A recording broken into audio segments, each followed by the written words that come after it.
You ask Tiger to solve. This deals with linear equations with one unknown. The final result is x equals -1. Let's solve it step by step. Group all x terms on the left side of the equation. Subtract 16x from both sides. Group like terms. Simplify the arithmetic. Group like terms.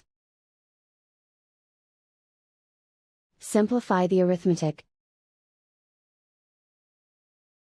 Group all constants on the right side of the equation. Add 5 to both sides. Simplify the arithmetic.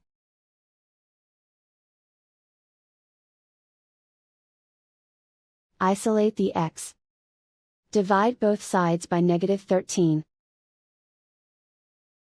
Cancel out the negatives. Simplify the fraction.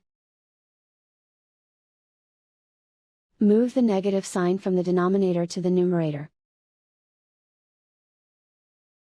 Simplify the fraction. And so the final result is x equals -1.